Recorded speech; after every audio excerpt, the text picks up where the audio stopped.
For those who seek adventure, this is the Buffalo Roamer Podcast, sharing the people, places, and moments that make a life on the loose worth living. The thing that's going to stick out to you most is when they open up that plane door. The cold is something like you've never felt. The jungle is so thick, even if you had a machete, you couldn't get through it. There's a huge blonde grizzly bear.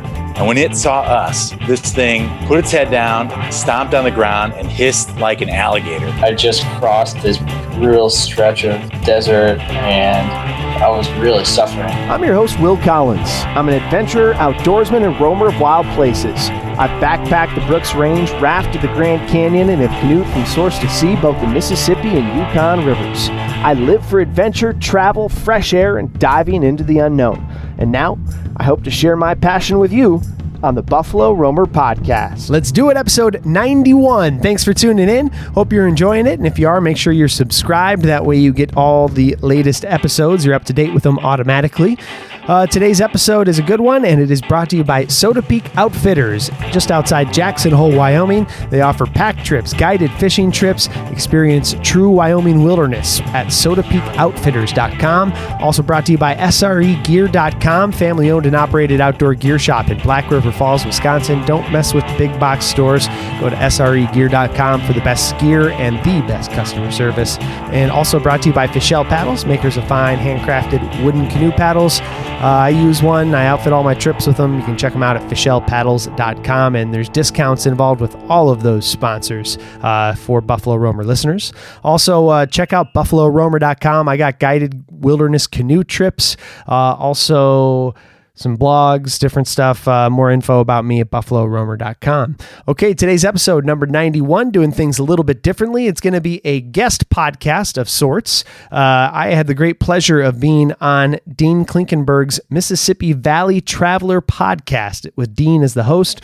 He invited me to come on. Dean has been on this podcast as well, back on episode 80. So he invited me on his show, again, called Mississippi Valley Traveler, and we chatted a little bit about my story, and it was nice to not be in the host seat and be just talking a little bit with Dean. So here's episode 91 of Buffalo Roamer Outdoors, and I am going to hand it over to Dean Klinkenberg to take the reins from here. Will Collins is an outdoorsman, wilderness guide, podcast host, and farmer. Just a few things going on there. He has canoed thousands of miles across North America, including a 103-day solo source-to-sea descent of the Mississippi River and a 70-day descent of Alaska's famed Yukon River. He hosts guided backcountry canoe trips and publishes a bi-weekly podcast called Buffalo Roamers Outdoors, where he speaks with fellow adventurers, sharing stories and passion from the trails. Check out the podcast or join him on a guided river trip at buffaloroamer.com. Welcome to the podcast, Will. Hey, Dean, thanks. Good to reconnect with you. I actually just talked to somebody else for my podcast last night who we have a mutual connection with, and that's Boyce Uphold. He's got a new book like you do about the Mississippi coming out, so chatted with him last night. He brought your name up, and yeah, good to reconnect with you and flip the script a little bit, as I had you on my podcast some time ago. Right, this time I get to ask the questions, so it's I like it that way. That's cool. I guess it's nice that we have these crossovers. I just saw Boyce a couple days ago when he was in St. Louis for his book event, so we had a good chance to hang out and talk for a while. It's a big year for Mississippi River themed books. So yeah, I guess so. I thought maybe where we would start is I'm curious how you got interested in the outdoors and outdoor activities. When did that begin for you? So for me, I think it's just I think it's in my blood. I really do, Dean. I think it's, for whatever reason, I think it's part of my DNA. But I remember as a kid, my dad taking me, fishing just for bluegill and, running down to the local pond with friends, fishing for bluegill and little bass with a worm on a hook, and always loved that. And then for me, it really kicked into high gear. I was fortunate enough to go to a summer camp in northern Wisconsin called Camp Manitouish, and in Boulder Junction, Wisconsin. And it's kind of a classic canoe camp. You do in-camp activities as a kid, archery, riflery, tennis, bicycling, all that fun stuff. And then the big component of that camp is a canoe trip, a wilderness canoe trip. And so as you progress through the ages, I went from I loved it. So I went from when I was maybe 8 all the way until I was 17. And you progress each summer, something like that. Maybe I was a little older when I started, but you progress longer and longer wilderness trips as you get older. And, you start on a 2 or 3 night canoeing trip in Wisconsin. And the culmination, I was fortunate enough when I was 16, I did a 30-day canoe trip in Saskatchewan through this camp. And then when I was 17, the next year, I did a 45-day backpacking trip in the Brooks Range of Alaska. And for me, man, that just, you take a 15, 16, 17-year-old kid and you throw them out in the middle of the woods, like it was just magic. And it just totally jived with what I enjoyed, with what I liked. I remember one specific time we were backpacking in Alaska and walking down this like loose scree field after we had just summited a pass, like a saddle, in order to get across a mountain range. And we were coming down on this loose scree field. And I just remember looking all across the mountains of Alaska and just thinking like, boy, I am a long way from the cornfields of Illinois. And I just loved it. And so since then, since those trips, I just kind of took it on my own and kept running with it, kept doing all kinds of wilderness trips, anywhere from a day to, as long as I possibly could. And yeah, I was hooked and I've been hooked ever since. And I love getting outside anytime I can.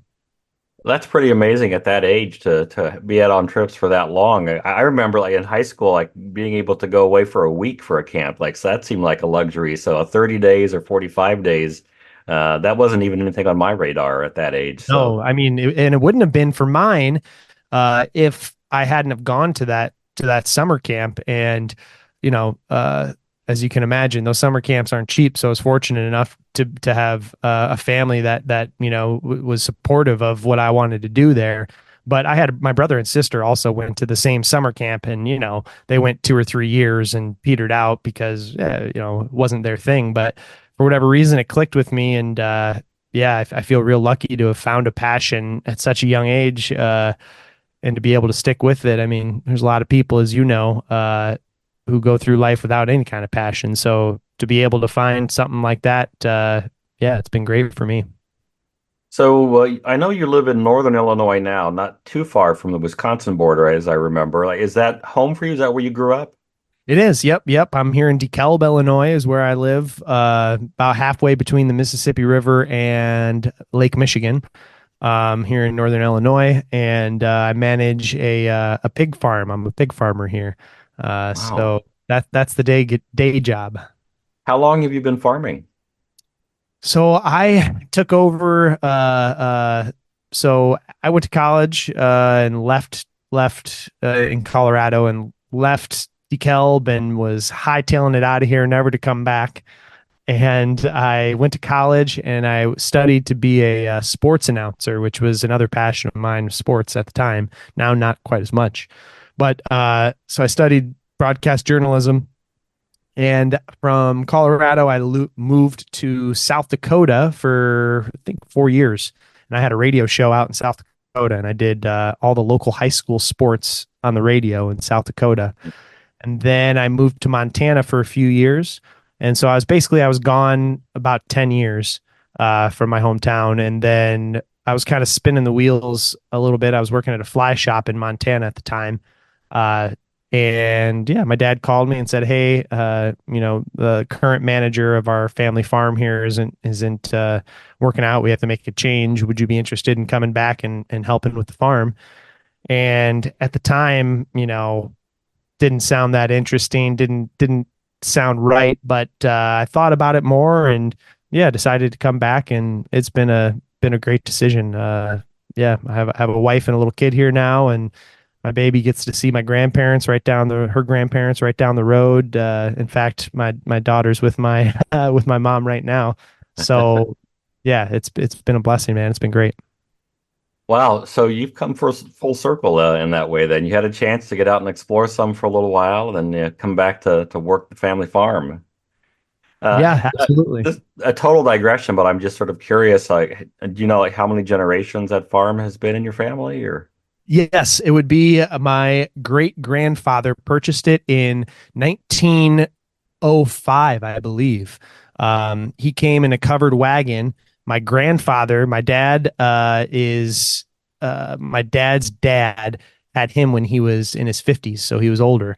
And so my grandfather was born in 1899, and they came in a covered wagon from Southern Illinois and settled here in DeKalb on the same piece of property that I'm on now. Wow.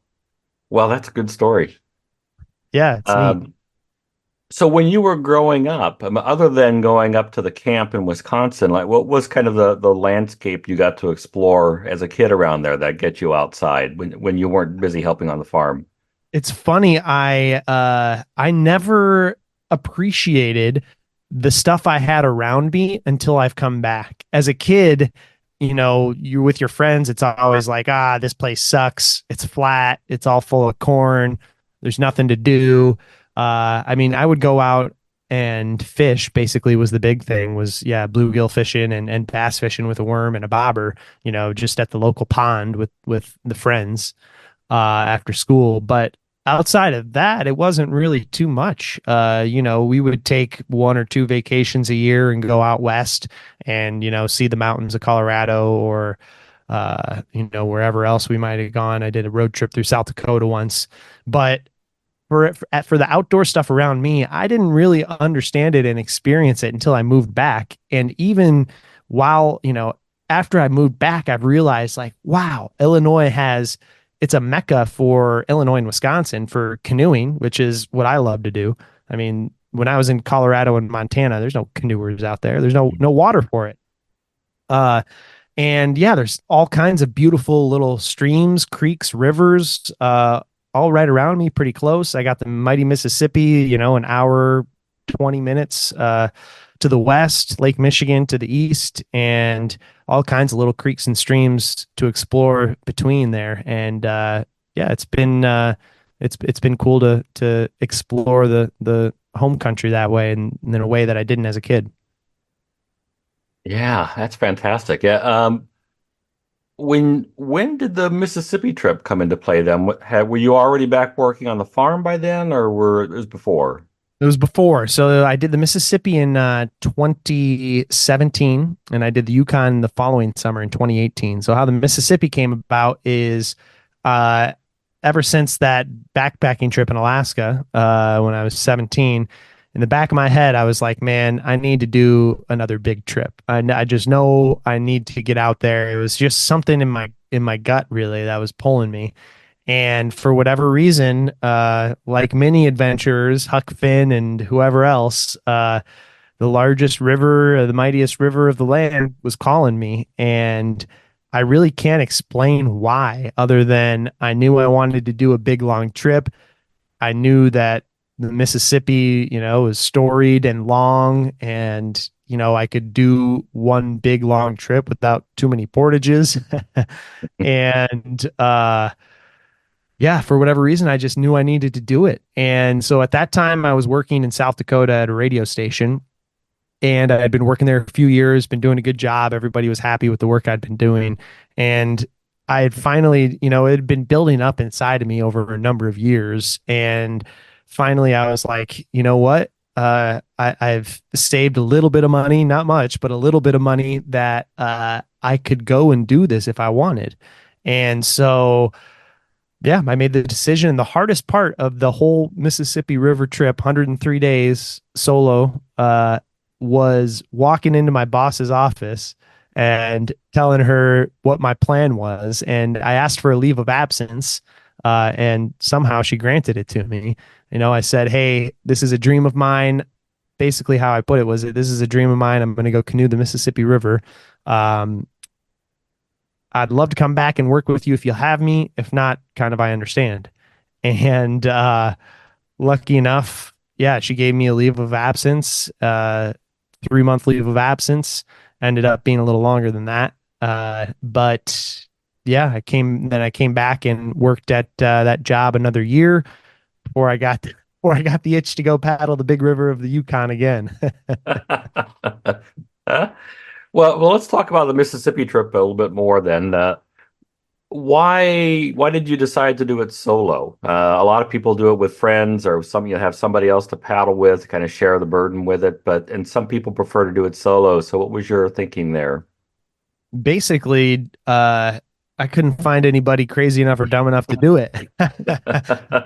When I was doing it, now that I am engaged in this world, with the podcast and just I talk to a lot of people about the Mississippi because it's a river I love. Now I'm kind of tied into the world, so I know it's a thing that people do. But back then, I didn't know one person who'd done it. I didn't know it was really even a thing that was possible. I was pretty much just shooting from the hip.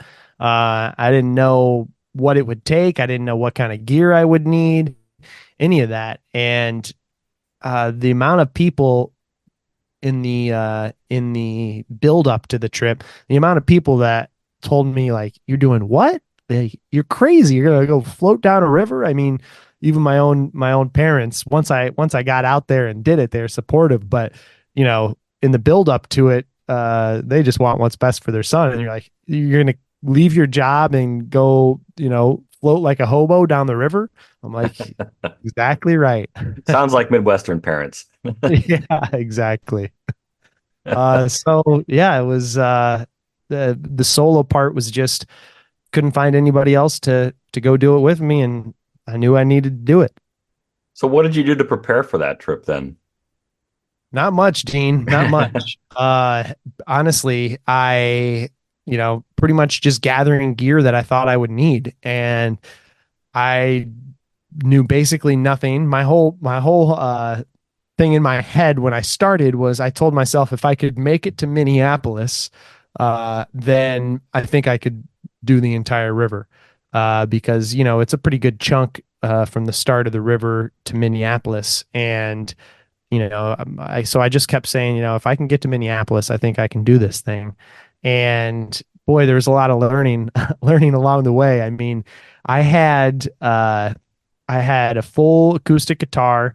I had I think I had I had one cast iron frying pan and a cast iron Dutch oven.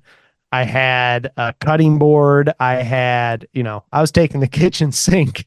And of course, in Minnesota is the only state where there's portages because it's before the lock and dam system. So I was my heaviest and most awkward packing wise during the stage of the most portages. But as I went down and progressed through the trip, I kind of whittled down my gear and left things with people and got it to a spot where I felt like, now I can kind of cruise. So were you in a canoe?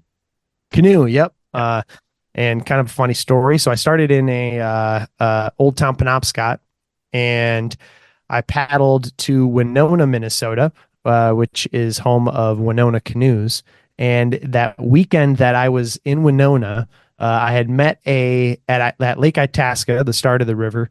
I had met a teacher and his son, and it was the summertime, and they were doing like their last father-son weekend, and they're doing a camping trip to check out the headwaters of the Mississippi. And the guy, as he's walking by, kind of inquires what's going on with all the gear. I tell him what my plan is, and he says, "Well, if you make it to Winona, give me a shout." And at that point, I didn't know how far Winona was, didn't know much. But sure enough, I made it to Winona, called the guy. He came and met me at the boat ramp with a cold 6-pack. And I ended up staying with him for 3 or 4 nights with him, his family, his wife, and his son. And that same weekend that I was there, it happened to be the factory defect sale for Winona Canoe Company. And Winona being a small town, he happened to know the owner of the Winona Canoe Company, Mike Chikanowski. I'm probably mispronouncing his last name. But so we go to this. He takes me to this factory sale because I needed a new paddle, actually, is what I was looking for. And lo and behold, the owner of the company, Mike, is there, and they get to talking, and he's like, "Hey, I just picked up this guy from the Mississippi, blah blah blah," and I get to talking to Mike, and he's like, "Well, what kind of boat you paddling?" And I'm like, "Well, might be like a curse word around here, but I'm in an old town." And he goes, "Fine canoe, but not the right canoe," and gives me like a whole 2-hour tour, or tells me to come back the next day. So I do. Gives me a whole 2-hour tour of the factory, and then shows me this like brand new Winona Prism, which is like super fast, sleek solo canoe. And the way he described it is he was like, the Penobscot you're in, it's like a mountain bike. This is like a road bike, like a Tour de France bike. And he's like, if you're going to bicycle across the country, you wouldn't do it in a mountain bike. You'd do it in a road bike. And so he offered me a deal that I couldn't refuse on the factory defect a boat. And lo and behold, I left the old town in Winona with Marty and Finn, the people that were putting me up, and finished out the rest of the river in a brand spanking new Winona canoe. Wow. I love those stories. Like, people on the river are happy to give, right? Like, man, it's and then the other thing is that weekend also was Boats and Bluegrass, which is a music festival in Winona. And I've gone almost every year since then, and it's like one of my favorite weekends of the year. It's like two of my favorite things: live music, let alone bluegrass. I love bluegrass, and boats and canoes, like right up my alley. And it just so happened to be the weekend that I landed in Winona originally. wow. So what time of year is that? If people decide they need to get out there and check it out themselves? You should. Boats and Bluegrass is awesome. It's in September. Right. I think it's like the middle or end of September every year. Explore the beautiful and rugged Wyoming backcountry with Soda Peak Outfitters in Moran, Wyoming, just down the road from world-famous Jackson Hole. SodaPeakOutfitters.com is the team to talk to get off the beaten path and into an unforgettable wilderness experience. Nestled in the heart of the greater Yellowstone area, Soda Peak calls Bridger Teton National Forest and the Teton Wilderness home. They specialize in guided and DIY fishing and pack trips into some of the most pristine and remote wilderness and water that the lower 48 has to offer. Pack trips by horse, mule, or llama make getting deep into the rugged backcountry doable and makes it a Western adventure in itself. I know one of the trips that I'd love to do is their thoroughfare fishing trip, where with a horse pack team, they take you into the headwaters of the famed Yellowstone River to fish and explore over 5 days. Untouched water, rising trout on a summer morning. Yeah, that sounds right up my alley. They also offer a single-day guided fishing trips as well as trail rides and more. Their pack trips are a great way to disconnect with civilization and reconnect with nature and the mountains. Charles is one of the owners there and the guy to talk to. He can help you tailor a custom trip or get you signed up for any of their classic adventures. Check them out at SodaPeakOutfitters.com. That's soda like the drink, peakoutfitters.com, or give Charles an email at charles@SodaPeakOutfitters.com and use code BR2024 at checkout for 5% off any trip you take with Soda Peak. That's BR as in Buffalo Roamer 2024. Experience true Wyoming wilderness with Soda Peak Outfitters. So when you were looking at doing this trip, then did you go just when you started the trip? Was that just because that was the only time you could start the trip, or did you think way different times of year for starting it? Or To tell you the truth, I don't remember my reasoning for why I started when I started. I think it was just how it worked out. I started August 23rd, and I think it was, looking back on it, I think it was the perfect time to do it. No bugs, the bugs for the season had died off, and I was chasing the turning leaves the entire way south, which was awesome. It was like I started at Itasca when the leaves were kind of just starting to turn, and the speed of my travel downriver was like the same exact speed that all the leaves were turning at. So like everywhere I was for that first, huge section of it, I was like right on the line of leaves turning. And yeah, it was really pretty. And then when I got down into the south, it was November, November, December. I think I ended early December. So it wasn't scorching hot, which is, good for a northerner like me. Yeah, absolutely. I remember I haven't done too many overnight trips on the Mississippi up north of the cities, but I remember one time I did. I was surprised by how cold it got overnight. It was mid-August, and I woke up and it was 41 or 42 degrees. So you must have had some chilly nights too during that stretch. There was some chilly nights. Yeah, I remember the chilliest I remember was like kind of in that northern Missouri, southern Illinois kind of section where it's, you're not really into the heart of the South yet. And during that November kind of September, November time frame, you can still get some cold nights. And there was a few times I woke up with a little bit of frost on the tent, but it wasn't anything too bad. Well, I mean, you'd hiked in Alaska for 45 days by that point. So I guess that's one of the things that's important to emphasize here is it's not like you were a novice getting in a canoe and trying to paddle a long trip for the first time. Like you had a fair amount of experience taking wilderness trips already. You had some skills. So you had the ability to sort of figure out some things on the fly that maybe I wouldn't have had if I had tried that.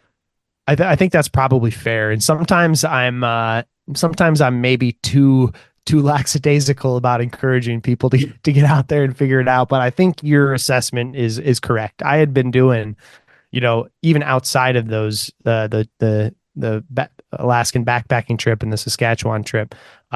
Since then, I would organize my buddies and we'd go out and do, 3-4 nights. I did one on the Missouri River with my friends. So every year I would do a couple trips, 3-4 night canoe trips. So yeah, I was definitely not a novice. I don't know if I would say I was an expert. Still don't know if I am, but I definitely knew a thing or two. I wasn't like totally green.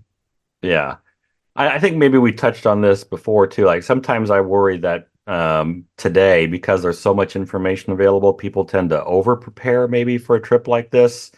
And I don't know what your thoughts on this are, but I wonder if maybe people might, if they feel, if they don't have the confidence or they feel like their skills aren't quite there yet, maybe what they should do is just take a couple of days and do a quick overnight trip somewhere to get comfortable with the gear and the experience, rather than spending hours and hours reading information on Facebook or other sources and trying to feel like they've mastered all these details. Because once the trip gets started, kind of a wild card what's going to happen from day to day.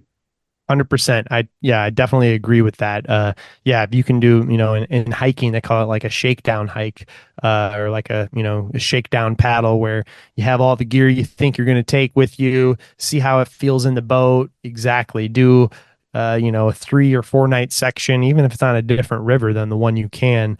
Yeah, I highly recommend that. I think that's a great idea. And what you said about over preparing, I think is true. And with that being said, I think it just depends on everybody's personality, like some people are just that analytical and, want to check off every box and make sure that they have, every inch of everything they need. And then probably me on the other end of that spectrum and is, just load up in the boat and go and figure it out. So it's a little bit of a personal thing, but everybody's got their way of doing it. But you're right that there is a lot more information out there now than even when I did it in 2017. There's a lot more information, and that's a good thing, I think. But it's always an odd. I can never say this word. Juxtaposition. However you say it. It's always kind of an odd two-face where we love these places, and so I want to talk about them, and I want to help people and tell people, but I don't want to give it away. And also, you don't want, you don't want to tell everybody your best fishing spot and then go show up and everybody's at your fishing spot. Right. But, I think I've kind of gotten over that and just gotten to think, hey man, if there's more people out there doing it and enjoying it, it's going to bode well for preserving these things in the future, I think. Absolutely. I agree. And I'm with you on that too. I write guidebooks, and I people may have already figured this out, but I don't reveal all of my secrets in the guidebooks. Like I want to hold back on a few places that I think are really nice because there's hardly anybody there, and I don't want a bunch of people starting to show up. So, um, but there are plenty of places to go. So, Exactly. um, what was the rhythm of the trip like for you? Like once you kind of got underway, what was it like from day to day? For me, everybody does it differently. For me, I was trying to take in everything I could. I wasn't going for a record speed. I wasn't going for miles per day. For me, I was trying to take in all the river towns. I was trying to take in all of the generosity of the people along the way. I was trying to take in all of the beauty of the river. So I just kind of as a general rule of thumb, I was stopping into town every 5 to 7 or 10 days, depending on the stretch, usually about every 5 days or so. Sometimes more often, sometimes less, depending on the stretch of river I was at. And so I'd go into town, get supplies, run into a Walmart, get food, grab a burger and a beer at a restaurant if there happened to be one. I stayed with lots of people along the way. I think probably, I don't know what the number is, but probably, I don't know, 20 or so different people along the way. And just the generosity of people was amazing, welcoming me into their home, doing laundry, making a meal, just fantastic generosity of people along the way. And so, yeah, the pace of mine was, I'd wake up fairly slow, couple cups of coffee in the morning, 2 cups of coffee, a little bit of reading, uh, push off maybe around 10 or so and paddle until sunset or so, set up camp and repeat. Rinse and repeat. I imagine like you probably found people who are helpful all along the river too. Like those of us who live on the upper part of the river maybe associate the river angels mostly with the upper half. And to some degree, there's probably higher concentration in up here, but I imagine you found helpful people along the whole thing. Absolutely. Yeah, absolutely. Along the whole way. And some of them, very few of them were organized through that. And I think it was still kind of in the early days of the Facebook of Mississippi River Paddlers, which is the Facebook page that's kind of become the hub of the through paddling community on the Mississippi River. So there's lots of river angels and lots of people posting on there. I connected with a few people through there, but most of them were just kind of happenstance, genuine encounters where I'd pull over and just be talking to somebody at the restaurant, and they kind of ask what my story was, what's going on. I'm pretty easy to tell I was out of place, and yeah, most of them happened that way, and lots of them all on the Southern River too. One in particular that I always remember was in Baton Rouge, Louisiana. I'm a big football fan. I love college football. So that's where LSU is, Louisiana State University. They got a big, massive football stadium there. So one of my goals was to try and go to a game there. And so I stopped in Baton Rouge and was hanging out at the local college watering hole across from the stadium. And sure enough, just, making small talk with a guy. And he's like, oh, yeah, we'd throw a big tailgate over here and blah, blah, blah. And then sure enough, he's like, and I got an extra ticket if you want to go to the game. So I ended up going to this, at this point, it's like day 90 of the trip. I got this nasty, scraggly beard, haven't shaved, probably smell like hell. And I'm here at this just extravagant Southern Louisiana tailgate. And I don't know if you know much about the culture down there, but boy, they know how to tailgate and they know how to throw a party. And it was just fantastic. So yeah, I hung out at their tailgate and then went to the LSU game afterwards. And yeah, it was just a blast, man.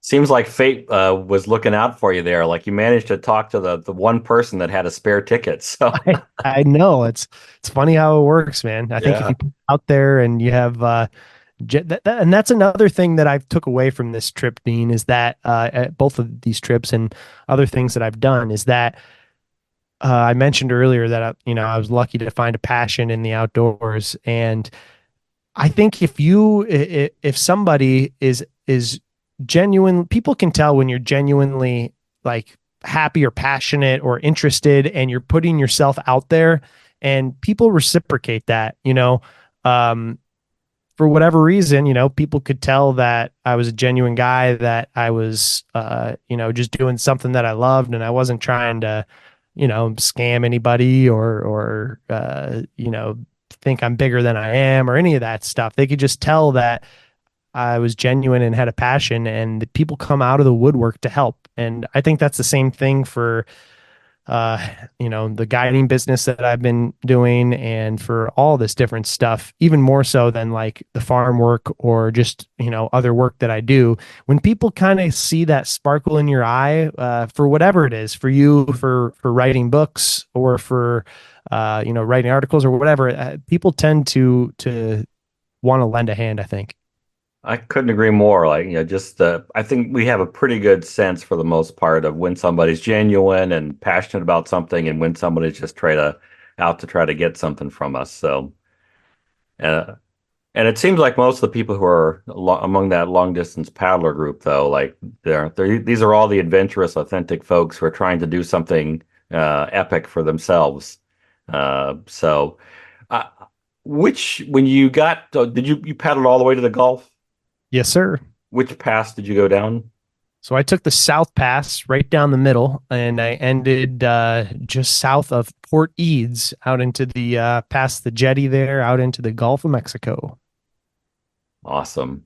One of the things I've heard sometimes from long distance paddlers is that there's a bit of a letdown after the trip is over. Like, did you experience anything like that? Yeah, I mean, it is a change. Yeah, definitely. It's like I think it's similar to any goal, right? Especially a big goal. It's like, okay, I accomplished this. Now what? And it's like you kind of go from being a like a river celebrity of sorts, stopping in different towns, popping in, everybody wants to talk to you, hear your story, to, all of a sudden you're just another guy, another You're just guy. Will Collins again, right? Yeah, exactly. And I think there is some sort of a letdown there for sure. And yeah, it takes getting used to. Also because on a long trip like that, you've kind of adjusted your life and you've gotten into the rhythm of the new way of living, which is just traveling by the river. And you know, going from that into back to the hustle and bustle, back to the more or less, for lack of a better term, into the rat race. It can be, yeah, it can be a little daunting. A little disorienting, I imagine, especially like getting back into that routine, the work world after being away for that long. Yeah, I think that's a fair way to put it. So what did you learn about the Mississippi from this? How did your perception or ideas about the Mississippi change from doing this Oh trip? man. Well, I didn't know much going into it other than, longest river. And I kind of, people around me where I grew up, you kind of think of it as a ditch, just like there's not much to it. And boy, it is, I learned so much. It's an amazing river, man. And I think the biggest thing is that it's like 2,000 miles of wilderness.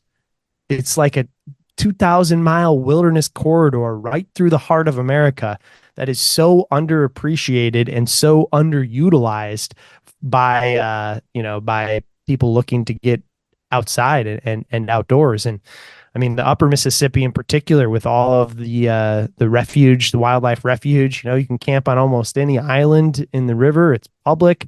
And then when you get to the Southern River, you have these huge, expansive sandbars that you can camp on. And it's just like, it's there for the pickings, but nobody's picking. I don't get it. Right, right. Well, boy, the time of year you went, you would have had some really gorgeous sandbars on the lower river too. So, Oh yeah, big, massive ones. That was one of my fondest memories, especially of the lower river, is yeah, just massive sandbars and collecting as much driftwood as you could possibly want. And I would just have like a huge driftwood bonfire and just sit on the shore and watch the barges go by and just watch the wildlife and the birds work and just, literally I would have a huge bonfire. Like I'm talking like, stumps, like almost, the diameter of me. And I would have them by the dozens and, it was awesome. Well, yeah, there's a certain, like you said, like there's kind of a certain freedom from being able to experience that. But also then having the luxury of all that time to kind of look closely at what's going on around you, about the life, the wilderness around you. I understand the attraction of it. I wish more people did. I'm 100% with you. And I think, that's why I'm happy to talk on your podcast, and I'm glad you're doing your podcast and my podcast as well, Buffalo Rummer Outdoors. It's funny, I didn't set out to in fact, I didn't even really set out to make it like a canoeing podcast, and I don't necessarily think it is.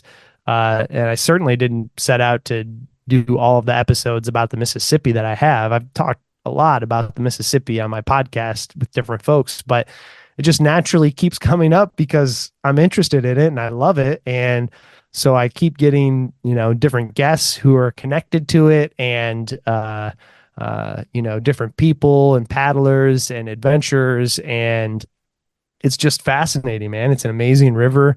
And I think the part that I really love about it, and among many things, but it's just like, it just feels like such a diamond in the rough. It feels like we have to fight for people to appreciate it when it shouldn't be that way. It could be like, this crown jewel of paddling, and of like outdoor recreation, but yet everybody just like, puts their nose up to it. Like it's either too big, too scary. It's either a ditch and, two barges are big and it's polluted and this and that and so much trash and all this. And it's like, maybe those things are true to a small extent, but when you get out there, man, it's as wild as the Serengeti. Absolutely. And it gets wilder as you go south too. Like when you get below Cairo, it seems like it feels much wilder and actually is much wilder. I didn't know that. Like, when the first time I finally got some canoe experience on the lower part of the river, I had expectations basically of a big ditch between the levees. And I was shocked at how wild it was and how much life there was between the levees. Yeah, it's amazing. That's one of the things about Boyce Uphold's new book, The Great River. And I got to get my hands on your new Mississippi River guidebook. But that was one of the things that I took away from his book is, I forget the term he uses, but it's like the batur, I think, which is the southern term for the forest that is on the river side of the levee. And yeah, it's just like 1,000-mile long forest that runs essentially from Cairo all the way to the Gulf. Mm-hmm. And there's like hunting camps and different stuff there, but more or less it's just wilderness. There's no, buildings. There might be a few, camps on stilts and such, but it's just out there for the animals, Absolutely. And unlike the upper part of the river, there are very few towns that you pass. Like, yeah, you can go for a lot of miles without seeing anybody. Yeah, absolutely. So the Mississippi wasn't enough for you. You decided the next year you had to go on the Yukon. So how was that experience different than paddling the Mississippi? Oh, well, first, it was funny. I was paddling. So I did the Yukon with one of my old high school buddies.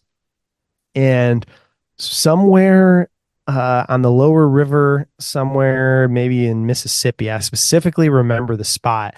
I'd been talking to him. I'd been trying to get him to go on this trip. Didn't work out. And I'd been talking to him and I was like, man, we got to do another big river. Like, this is just amazing. And he was like, all right, I'm in. And I was, I'm thank God he was in because at that point I was 100% in too. But once I got off the Mississippi and got back to the job and back into the things, I was like, I can't go again. But luckily I had him kind of there prodding me like, hey, we're going to do this. We're going to do this. And he was more of a planner on that second one.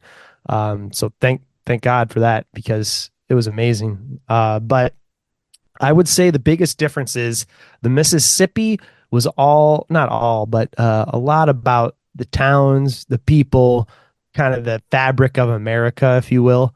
And yeah, just like traveling America. The Yukon was all about the wilderness, the animals, still about the people, like lots of native villages we popped into along the way that were amazing, and the most hospitable and kind people along the way that we met that we didn't expect to.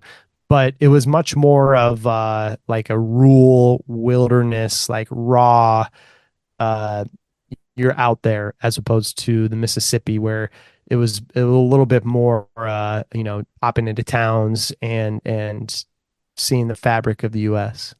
So the Mississippi, because of all the towns and the people who live by, you kind of have this built-in safety net, but maybe you didn't have that on the Yukon then so much. Huh? Absolutely. And it doesn't feel like a safety net when you're out in the middle of the main channel, right? But you're right. And on the Yukon, I mean, there was parts where we were hundreds and hundreds of miles from the nearest road, and no way to get you in or out except for by float plane. And the wilderness and the grizzly and the wolf and the moose and the salmon runs. It was a wild animal up there. Mm. I'm guessing you would probably rate that more as like an advanced level trip then you need some advanced outdoor skills to do as long as you did, especially. Yeah, I think so for sure. It's just more, it's just more rural, more wild, and you're just kind of on your own more. There's, obviously you got to take care of yourself no matter where you're at. But if things go south, it's definitely tougher to get out of there. Mm-hmm. So is that a source to sea paddle also? So that one, I'm kind of loose and fast with the source to sea term, but no. So this one, we started at where the actual river starts, like where the named river on the map begins. It comes out of Marsh Lake, which is just north of Whitehorse, the Yukon Territory up there. And so that's where it starts, which wouldn't be the source. The source is technically like several lakes up.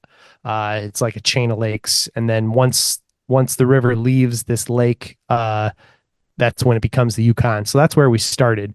And we did the first, I want to say maybe like the first quarter of it, or maybe a little bit less, is in the Yukon Territory in Canada. And then you cross over the border near Eagle, Alaska, and then the river bisects Alaska. It's Alaska's largest river, and bisects Alaska kind of north and south, but the river runs east to west and then dumps out into the Bering Sea, which is where we ended. Wow.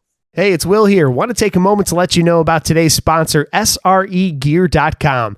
SRE Gear is a family-owned and operated outdoor gear shop in Black River Falls, Wisconsin, and they have everything you need for your next adventure, whether you're camping, backpacking, hiking, paddling, or just getting out there and exploring. SREgear.com has the gear you need to get you to those places you love. I recently picked up a new Garmin InReach from SRE. I needed a new communication device for the guided canoe trips I've been leading, and after talking through a few options with the owner, Nick, there, he helped me sort out what I needed and get squared away. And that's one of the things that sets SREgear.com apart is the unbeatable customer service. Call or email with any questions, and you'll talk with the owner, Nick, or someone there close to him. So before you go and buy any outdoor equipment from a big box store, be sure to check out family-owned and operated SREgear.com. And be sure to use the discount code WILL at checkout for 10% off your first purchase. That's discount code WILL at checkout for 10% off. SREgear.com. Great gear, great prices, unbeatable customer service. Hey, it's Will here. I want to take a moment to let you know about our show sponsor and partner, Fischel Paddles, makers of fine, handcrafted wooden canoe paddles. I spent a lot of time paddling rivers and lakes, and Fischel paddles are the best canoe paddles that I've come across. I use the Ray Special model myself, and I outfit all the guided trips that I run with Fischel paddles too, because I think they're the best. Each paddle is handmade by Greg Fischel at his shop in Flagstaff, Arizona, from a single piece of wood. What I love most is the shape and feel of the paddle. Other than being beautiful and efficient, it puts less strain on your shoulders and arms than a typical paddle would, while actually giving you more control and finesse with each stroke. Plus, the shape of the blade just feels right cutting through the water. All paddles are customizable from the type of wood, whether that's cherry, ash, or maple, to laser engravings, and my favorite, which is the leather strap that Greg pins around the shaft so that it doesn't get beat up as you run along the gunnels, prying off or doing the J-stroke in the back of the stern there.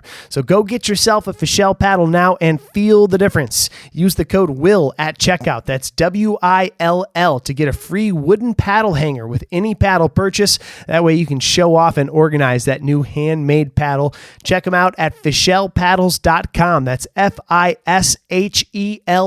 paddles.com. Fischel Paddles, handcrafted wooden canoe paddles.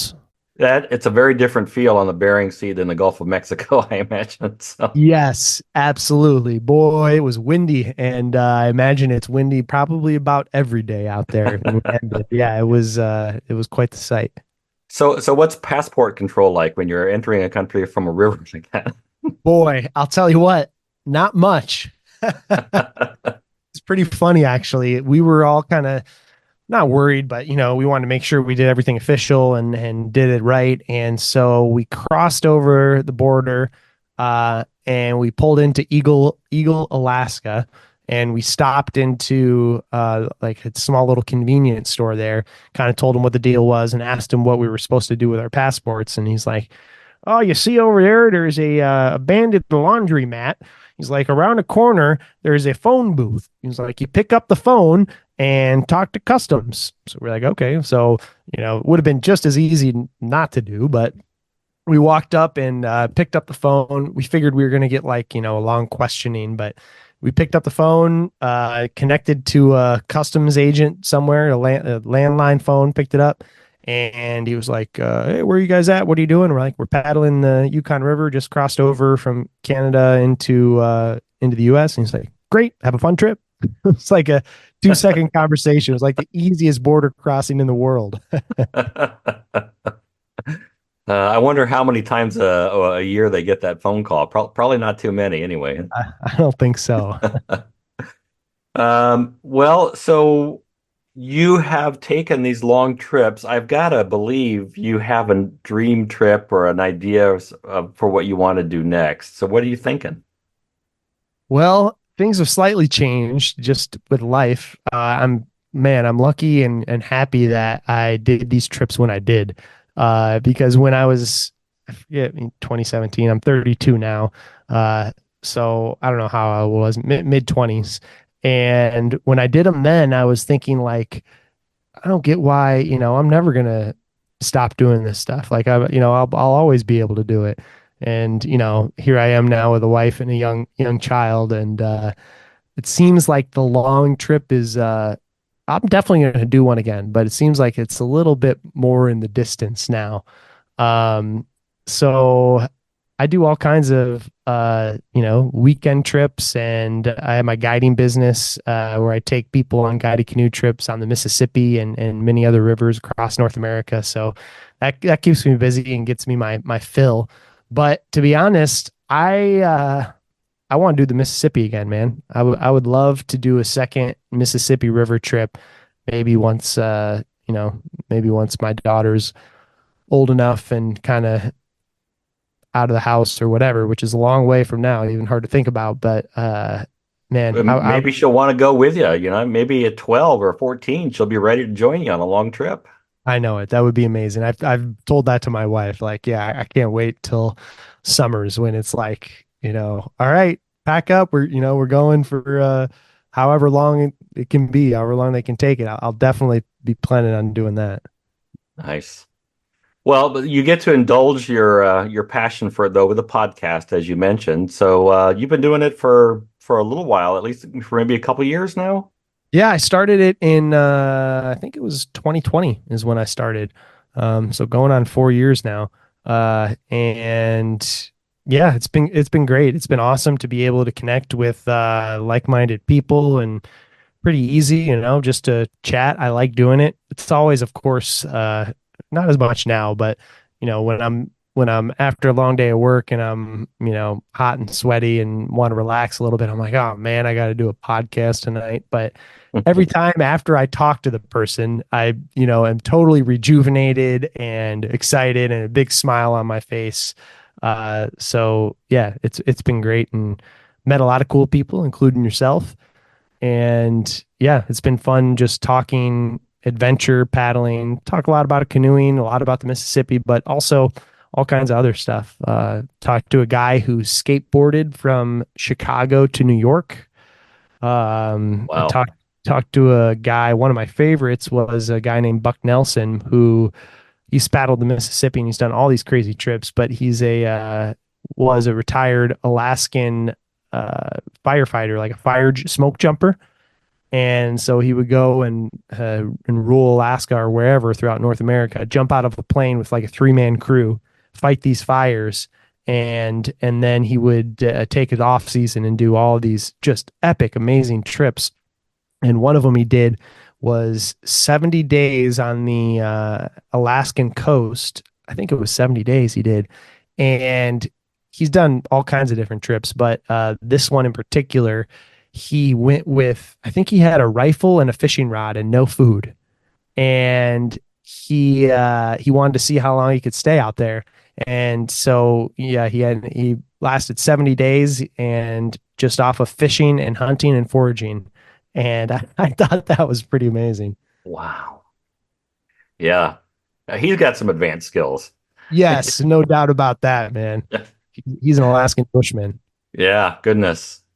It seems like a whole different personality character that manages or that stays living in a place like Alaska. You have to be a certain kind of person to really appreciate that and tough it out.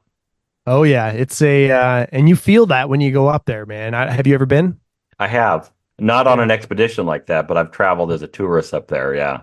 Yeah, you can kind of feel it, you feel like the people you talk to, it's like they're either they weren't running from something necessarily, but there was a reason that they got up to Alaska and there was a reason that they stayed. And whether it just be, for the life or whatever, or trying to get away from the hustle and bustle or, just settling into a more natural state, but you can kind of feel those characters around.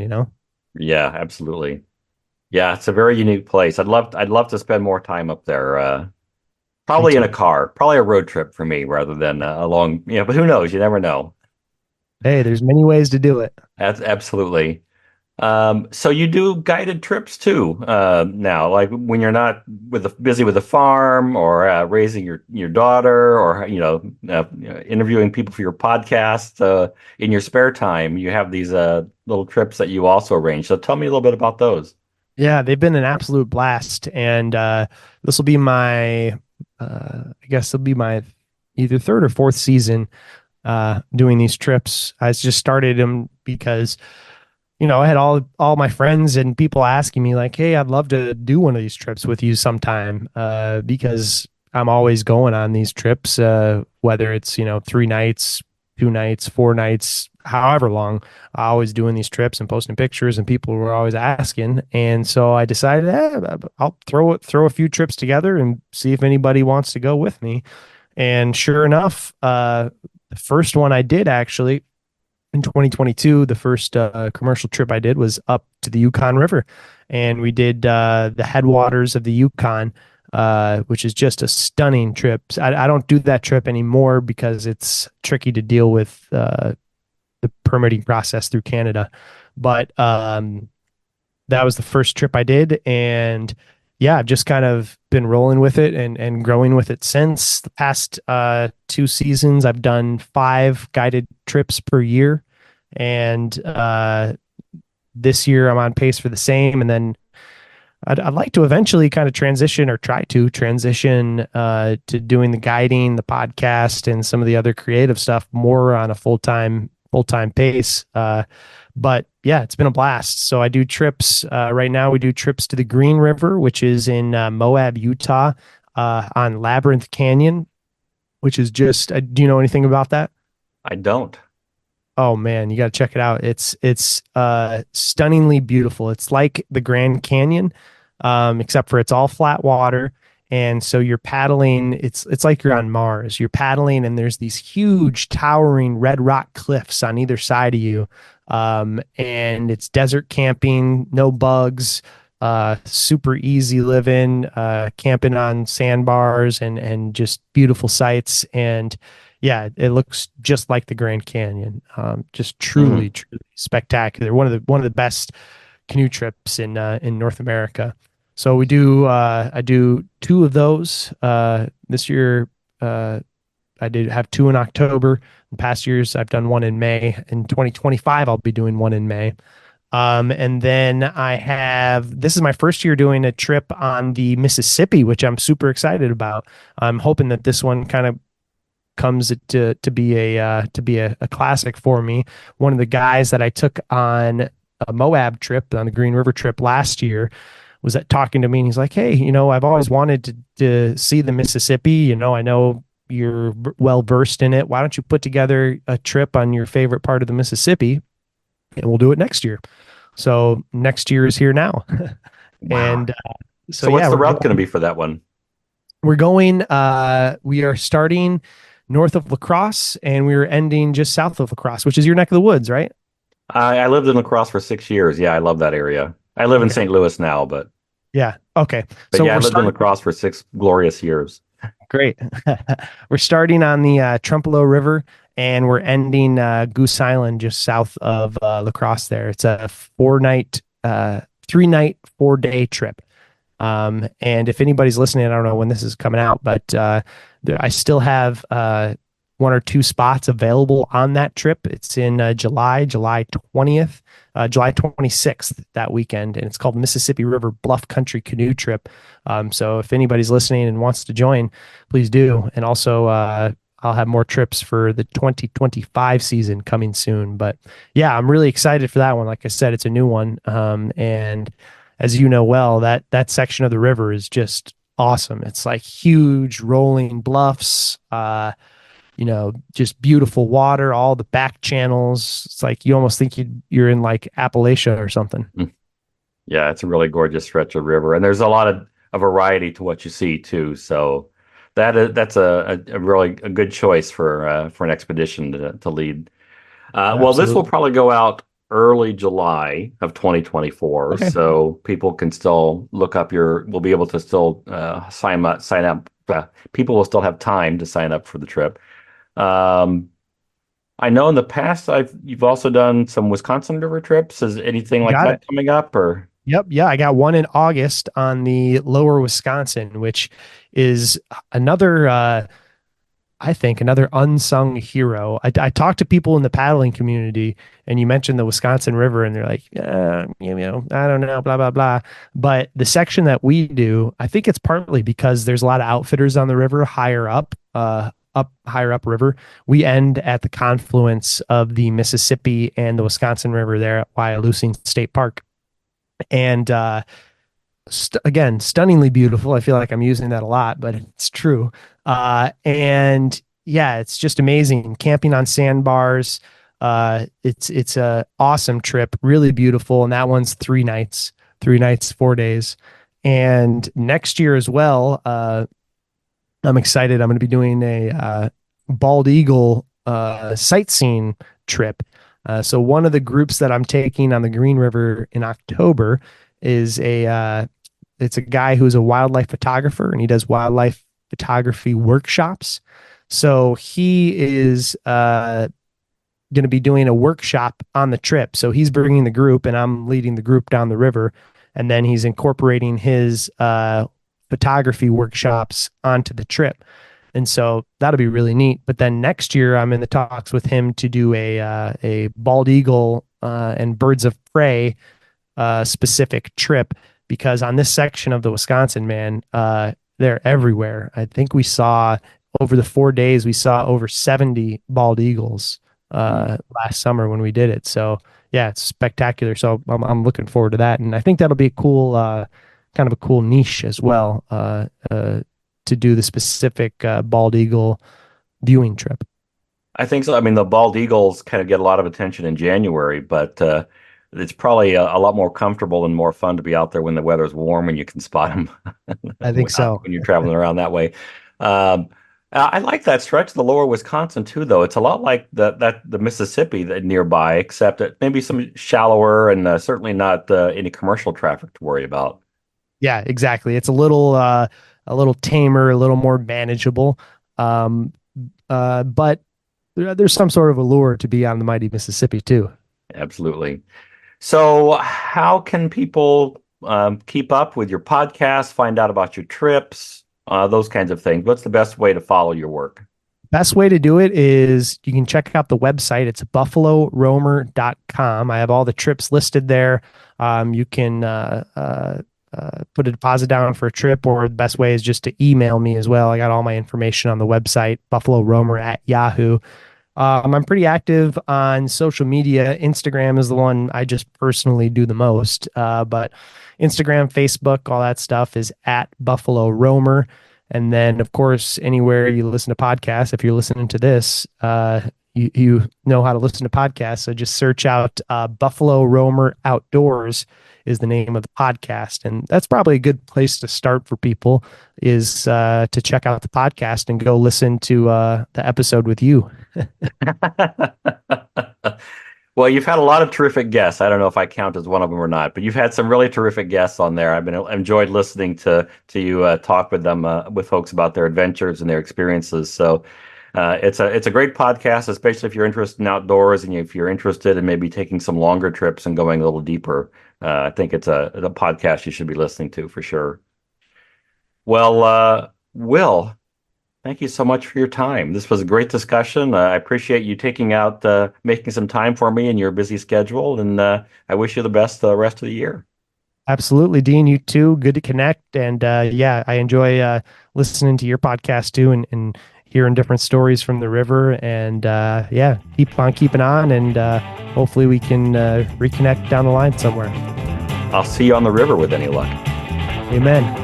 And there you have it. That is episode 91, a guest podcast with Dean Klinkenberg on the Mississippi Valley Traveler podcast. Hope you enjoyed it. If you did, make sure you're subscribed. That way you get all the latest episodes downloaded automatically. Goes a long way as well if you can give a 5-star rating in Apple Podcasts or Spotify.